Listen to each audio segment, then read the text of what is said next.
Bismillahirrahmanirrahim. Assalamualaikum warahmatullahi wabarakatuh. Waalaikumsalam warahmatullahi wabarakatuh. Bagaimana kabarnya ibu-ibu? Alhamdulillah baik Bu.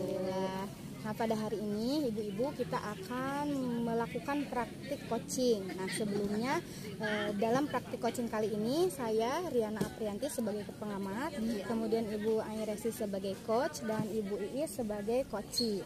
Nah, sebelum dimulai ada beberapa pertanyaan yang akan diajukan. Kita melakukan rubrik penilaian itu berdasarkan mengacu pada rubrik yang ada di LMS ya Bu ya.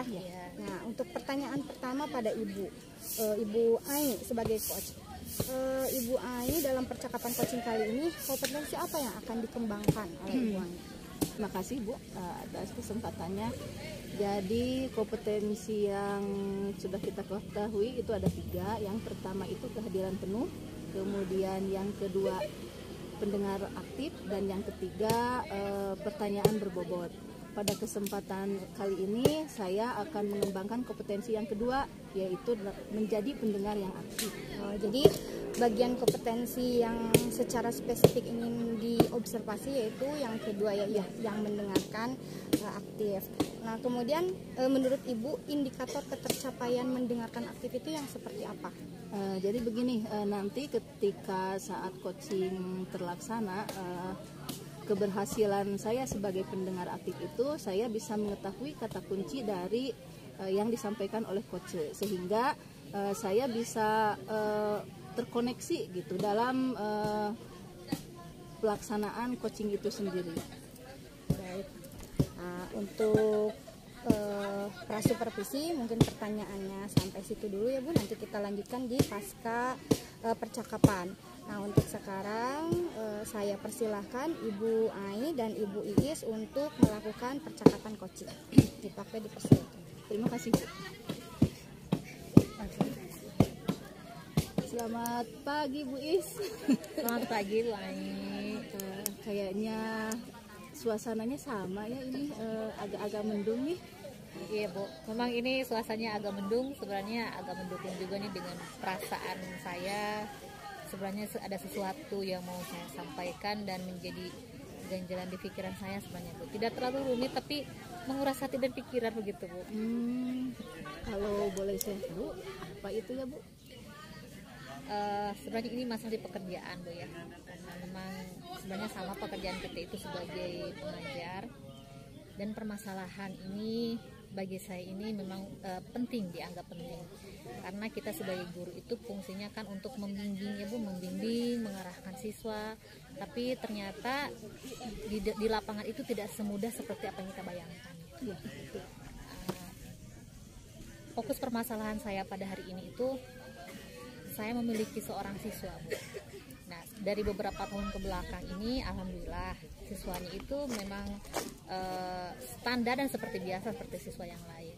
Tetapi pada akhir-akhir ini saya mendapatkan siswa yang istimewa gitu. Di kelas saya jumlahnya itu sebanyak 36 orang siswa. Tetapi ada satu siswa yang memiliki keistimewaan. Saya sekarang menjadi wali kelas 10-2 setelah sekitar 4 bulan kemarin itu, 4 bulan lebih lah, hampir 5 bulan saya membimbing mereka. Nah, pas terakhir kemarin itu saya baru mengetahui bahwa di antara yang 36 itu ada satu orang siswa yang memiliki keistimewaan. Kalau bagi saya Bu, dia itu sama sekali tidak bisa membaca. Bahkan ditanya huruf saja masih huruf-huruf tertentu yang dia ketahui gitu. Nah, saya sempat kaget dan merasa gimana Bu ya, shock gitu ya. Ternyata di jenjang SMA seperti ini masih ada siswa yang kemampuan dasarnya itu tidak seperti yang saya bayangkan gitu. Bukan kalau kemampuan dasar membaca itu sejak dini mungkin Bu ya, dari sejak PAUD lah gitu diperkenalkan pada huruf-huruf, di SD-nya juga sudah mulai bisa membaca. Ini kan sudah jenjang menengah ke atas tapi kemampuannya seperti itu. Pada awalnya pas masuk itu kan memang ada gitu Bu ya, seperti tes begitu, tapi kebanyakannya itu tesnya itu tes wawancara gitu. Nah, disitulah mungkin tidak kelihatan bagaimana nulis atau membacanya seperti itu. Ada juga tes mengisi seperti itu Bu ya, mengisi kuesioner gitu, tapi cuma dicentreng-centreng begitu, dan itu emang mungkin tidak mengukur bagaimana kemampuan siswa dari segi membaca karena tidak membaca secara langsung. Itu Bu permasalahan saya. Oh, jadi untuk percakapan hari ini kita ini akan membahas mengenai murid ibu yang istimewa tersebut Ya, ya. betul sekali. Kata ibu dia ini kan belum bisa membaca ya. Kemudian bukan banyak hal cara untuk mengatasi hal tersebut atau bagaimana? Iya baik Bu. Sebenarnya keinginan saya untuk siswa itu, harapan saya itu tidak terlalu muluk-muluk gitu Bu. Saya hanya ingin siswa itu bisa membaca seperti halnya teman-teman. Itu sebenarnya harapan bagi saya. Dan untuk mencapai keinginan tersebut, harapan tersebut, ada beberapa cara sebenarnya yang saya ingin coba terapkan gitu Bu. Yang pertama yang saya inginkan itu, pertama saya tetap mau bicara dengan anak tersebut, jadi diwawancarai gitu Bu, bagaimana latar belakangnya sehingga dia itu sampai jenjang sekarang itu belum bisa membaca sama sekali. Ternyata saya setelah wawancara, dia itu memang ada keterbelakangan di keluarganya juga Bu. Ternyata orang tuanya itu sudah berpisah, bapaknya sudah lama meninggalkan ibunya karena memang ibunya itu alasannya memiliki keterbelakangan mental, sehingga berpengaruh mungkin pada anak tersebut itu karena memang masalah di keluarga. Jadi sekarang dia itu tinggal dengan neneknya seperti itu. Nah itu yang pertama yang saya jadi dia dipanggil anak itu oleh saya, bicara dari berdua saja, menggali informasi dari anak tersebut gitu.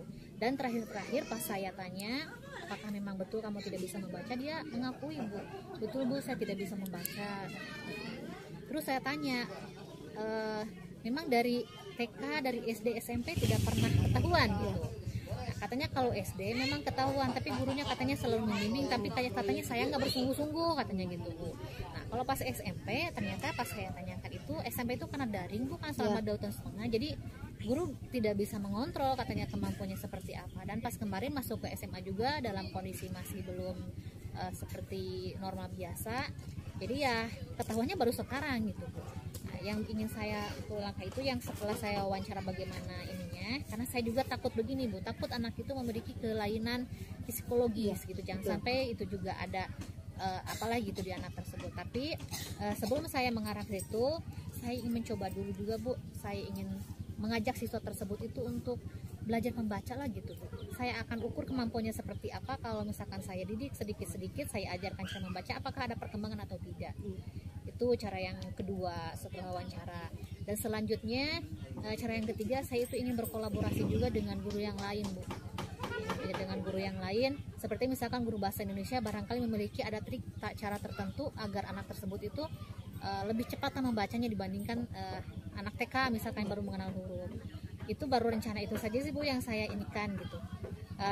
Dan kalau kemarin juga saya sempat ini Bu bicara juga ke guru BP.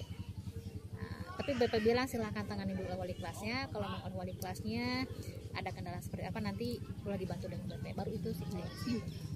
Tadi kan Ibu mengatakan bahwa sudah 4-5 bulan ya. Dalam rentang waktu tersebut Ibu pertama itu kan melakukan wawancara dan lain sebagainya. Nah tadi setelah diwawancara kan kata Ibu bahwa anak tersebut itu betul-betul belum menguasai ya, belum mengenal huruf. Artinya kan kalau diukur skala gitu, skala kemampuan anak tersebut dari 1 sampai 10 itu berarti ada di skala yang keberapa ya Bu? Kalau pas saya cek itu Bu, ya skala 2 barangkali Bu, karena memang baru mengenal huruf, tidak semua huruf dia hafal Bu. Dari awal itu pertama dia tidak ya tahu itu ya huruf pokok saja a i u e o, dan yang lain itu kadang ditanya ini masih bingung, ditanya ini bisa, ditanya lagi ini bingung gitu. Ya, masih dasar sekali. Kemudian harapan Ibu ya, karena tadi kan kata Ibu anak ini sekarang nih posisinya ada di rentang 2 nih. Harapan Ibu ke depannya, ini anak ini mau di posisi keberapa sih sebetulnya Bu?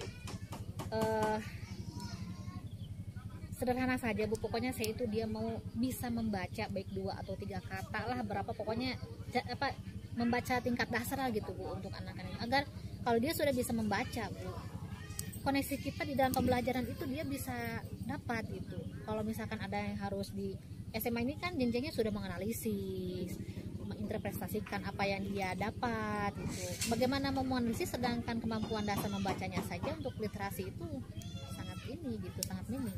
Ya. Selain tadi kan kata ibu juga berkolaborasi dengan guru yang lain. Ya. Itu kalau di lingkup sekolah. Mungkin kalau di luar sekolah gitu, apakah ibu mendapat dukungan juga dari yang lainnya mengenai permasalahan anak ini? Apakah hanya cukup di sekolah saja ataukah bagaimana? Ya. Karena tadi kan kata ibu orang tuanya seperti ini. Mungkin kan ketika orang tuanya kurang dapat membimbing karena ada alasan tersebut, apakah ada pihak lainnya yang membantu untuk anak tersebut bisa menguasai kompetensi yang diharapkan tadi oleh ibu? Ya, baik, Bu. Nah, ini setelah saya tanyakan pas waktu wawancara, kebetulan anak itu memiliki kakak seorang perempuan. Nah, ini yang bisa sebenarnya saya ajak untuk berkolaborasi dalam hal ini, agar memang betul Bu, selain anak ya kita kan berusaha semaksimal mungkin di sekolah itu untuk bisa meningkatkan kemampuan dasar anak itu. Kalau cuma di sekolah saja kan kita memang tidak ini Bu ya, waktunya juga sama-sama. Ini yang saya inginkan juga berkolaborasi dengan kakaknya tersebut. Ya barangkali kakaknya bisa membantu, ya kita akan bekerja sama, barangkali di rumahnya dibantu seperti apa, di sekolah bagaimana, agar kalau ada kerjasama yang mudah-mudahan saja memberikan dampak positif pada anak tersebut. Ya. Kemudian kan tadi ya anak ini kendalanya itu tidak bisa membaca ya Bu. Jadi selama pembelajaran yang kemarin-kemarin gitu sebelum ketahuan, bagaimana dia apakah ada kendala dia mengikuti pembelajaran selain daripada yang membaca tadi gitu, atau dalam prosesnya sendiri apakah anak tersebut mempunyai kelebihan atau selain kekurangan tadi, apakah ada sesuatu yang menonjol dari dirinya sehingga itu menjadi kekuatan gitu bagi kita? Kalau saya pribadi Bu, pertama mengetahui anak itu tidak bisa membaca itu ketika saya melakukan sebuah permainan di dalam pembelajaran yang menuntut anak itu harus menulis apa yang dia ketahui di papan tulis, dia inikan lagi gitu. Ternyata dari keseluruhan siswa semuanya menempelkan ininya di papan tulis dan di kertas itu, dia sendirian tidak Bu. Dan di situ baru ketahuan gitu. Nah, tapi saya mencoba juga kalau misalkan anak tersebut tidak bisa menuliskannya, dia bicara Bu. Dan alhamdulillah pas saya tanya sedikit-sedikit, dia juga nyambung Bu kalau ditanya, mengerti apa yang kita bicarakan, dia juga mengutarakan apa yang diinginkan, pendapatnya seperti apa. Ya kalau dalam pembicaraan alhamdulillah Bu, dia paham apa yang kita maksud dan dia juga bisa menyampaikan apa yang dia ingin sampaikan pada yang lain gitu. Jadi tidak ada kendala kalau untuk komunikasi Ya, gitu. betul. Kemudian tadi rencana-rencana yang sudah Ibu jabarkan tadi, Ibu mau melaksanakan rencana-rencana tadi, jangka dekatkannya, ada jangka menengah, ada jangka yang jauhnya. Yang dekat-dekatnya saja sekarang gitu Bu. Ya bukan untuk belajar membaca itu membutuhkan buku. Jadi SMA itu memang tidak ada buku cara membaca bagaimana gitu. Yang ada itu memang sudah kompleks. Jadi saya nyari buku bekas anak saya di rumah, bekas membacanya, saya ambil dan saya kumpulkan yang cara cepat-cepatnya, dan saya mencoba untuk mencoba pada anak di situ sampai mana kemampuannya sudah saya lakukan. Nah, karena memang waktunya terbatas gitu Bu. Nah, jadi yang sudah saya lakukan juga pas saya sudah pertama mencoba dan saya laporkan juga hasilnya pada kepala sekolah langsung. Ternyata dari kepala sekolah itu memberikan izin pada saya itu kalau saya sedang ada jam kosong, saya bisa kapanpun mengambil anak itu dari dalam kelas meskipun pelajaran siapapun itu untuk memberikan bimbingan secara langsung Bu. Tapi karena memang kebetulan ini waktunya sibuk sekali, jadi memang untuk bisa membimbing secara langsung itu agak terbatas gitu Bu, tidak bisa setiap hari. Nah itu yang tadi saya inginkan juga berkolaborasi dengan guru yang lain agar bisa membantu gitu, bukan hanya saya saja. Ya, kalau dengan yang guru itu yang kolaborasi sudahkah dilakukan atau bagaimana? Sudah bicara, tapi guru tersebut juga belum memiliki waktu khusus gitu Bu. Karena kebetulan kan kemarin ada PAS Bu ya. Ada PAS, terus juga kemarin sudah habis juga P5, jadi memang waktunya sangat padat sekali gitu. Setelah mendengar pemaparan dari Ibu tadi, Ibu kan sudah menyampaikan rencana Ibu yang sudah terlaksana itu yang dekat-dekat. untuk jangka menengahnya mungkin ibu ada rencana lagi gitu? Ya, baik Bu. Rencana kedepannya yang akan saya lakukan, saya terus akan berusaha Bu. Itu yang pertama, berusaha saya pribadi dan tetap mengajak guru-guru yang lain berkolaborasi untuk bisa meningkatkan kompetensi anak tersebut sampai mampu membaca. Yang saya harapkan mudah-mudahan ini ada waktu selama 2 minggu ke depan saya akan maksimalkan, karena ini setelah PAS, jadi ada waktu sekitar 2 minggu untuk bisa mengarahkan anak tersebut, membimbingnya, mengajarnya untuk lebih intensif lagi. Mudah-mudahan yang saya harapkan setelah nanti masuk semester yang kedua ada perubahan, ada peningkatan anak tersebut, dan mudah-mudahan saja bisa membaca. Ya, semoga ya Bu. Tidak terasa ya Bu. Dari percakapan kita tadi ini banyak sekali gitu yang saya tangkap dari Ibu. Tadi Ibu ada keinginan, ada harapan dan lain sebagainya. Saya ingin mendengar sendiri gitu Bu. Sebetulnya dari percakapan kita ini apa yang Ibu dapatkan gitu, yang dapat Ibu simpulkan dari percakapan kita ini? Ya, yang kita bicarakan dari awal sampai itu memang membahas tentang kondisi saya Bu ya di sekolah, tentang permasalahan siswa saya yang saya jadi wali kelasnya sekarang, yaitu tentang siswa yang memiliki kemampuan terbatas dalam membaca. Ada siswa saya satu orang yang tidak bisa membaca sama sekali, dan saya sebagai wali kelasnya ingin sekali anak tersebut itu bisa membaca, dan saya ingin melaksanakan beberapa rencana yang saya anggap itu bisa menanganinya, dan mudah-mudahan dari apa yang kita bicarakan tadi, dari teknisnya itu mudah-mudahan bisa sesuai dengan yang diharapkan. Amin, semoga saja. Kalau barusan kan Ibu sudah dapat menyimpulkan hasil dari percakapan kita ini. Saya ingin bertanya nih Bu, bagaimana perasaan Ibu selama kita melaksanakan coaching ini? Perasaan saya alhamdulillah Bu ya, lega gitu. Karena terus terang saja kalau saya bicara dengan guru yang lain, masih banyak yang seperti yang tidak mau tahu gitu. Tapi dengan Ibu di sini saya bisa justru mendapatkan ini Bu ya, cara baru. Tadi seperti Ibu bilang, coba berkolaborasi misalkan dengan keluarganya atau pihak. Nah, itu juga sebenarnya belum saya pikirkan, tapi ternyata mendapatkan solusi lain untuk bisa mengantisipasi masalah saya tadi gitu.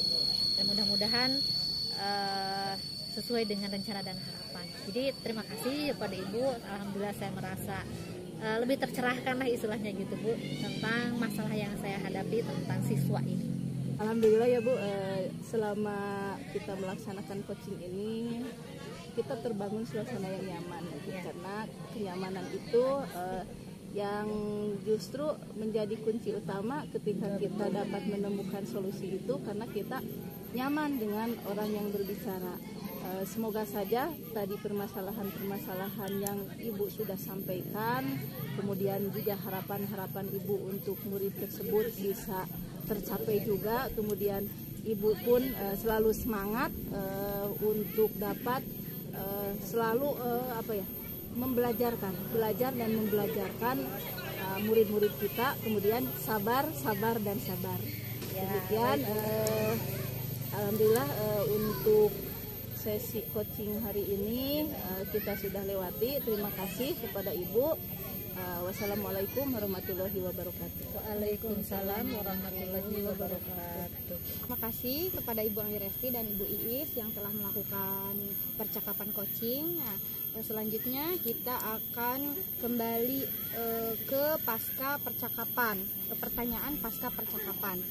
Nah, saya akan bertanya kepada Ibu Anggi Resti sebagai coach, dari praktik coaching yang barusan dilakukan, apa yang sudah dilakukan atau apa yang sudah tercapai dari indikator ketercapaian tadi, mendengarkan aktif kan Ibu tadi yang diobservasi. Ya Bu, terima kasih. Sesuai dengan keterampilan yang ingin saya capai, yaitu mendengarkan aktif, alhamdulillah bisa berjalan. Karena tadi juga ketika coach itu sedang menyampaikan permasalahannya, itu saya bisa menangkap kata kuncinya, yaitu coach ini mempunyai masalah itu di siswa. Jadi siswanya itu terkendala ke kemampuan membacanya. Kemudian juga saya bisa menangkap juga rencana-rencana aksi yang sudah disusun oleh coach ini, sehingga saya bisa juga menggali lagi solusi-solusi yang dapat juga disampaikan oleh coach, sehingga pada saat pelaksanaan coachingnya itu sendiri dapat berjalan sesuai rencana. Baik, Ibu, luar biasa. Nah, selanjutnya saya akan menyampaikan catatan hasil observasi yang tadi saya lakukan. Yang pertama, Ibu tadi sudah melakukan alur tirta dengan baik, kemudian berdasarkan kompetensi yang ingin diobservasi, Ibu sudah memberikan respon yang baik terhadap percakapan dari coach, kemudian dapat menemukan kata kunci juga sehingga percakapannya terkoneksi. Kemudian Ibu juga mengkonfirmasi kata kunci yang Ibu dapat kepada coach. Nah, mungkin itu Bu catatan hasil observasi yang saya lakukan. Selanjutnya apabila ada praktik coaching lagi, kompetensi apa lagi yang akan Ibu tingkatkan, yang ingin Ibu tingkatkan? Yang ingin saya tingkatkan lagi yaitu mengenai pertanyaan berbobot, karena saya sadari juga tadi juga ada beberapa bagian yang sepertinya masih kurang berbobot gitu, masih berjalan seadanya saja gitu. Jadi kalau nanti ada kesempatan lagi, dan saya juga akan sering melakukan coaching untuk memantapkan lagi keterampilan yang ketiga ini. Semoga bisa sesuai harapan saya, sehingga ini kan menunjang sekali petugas kita gitu. Jadi ya kedepannya yang ingin ditingkatkan lagi yaitu kompetensi dalam pertanyaan berbobot ya. Mudah-mudahan semua kompetensi yang harus kita miliki itu dapat benar-benar kita tingkatkan ya Bu ya. Amin. Sekian untuk percakapan coaching kali ini. Wabillahi taufiq wal hidayah. Wassalamualaikum warahmatullahi wabarakatuh. Waalaikumsalam warahmatullahi wabarakatuh.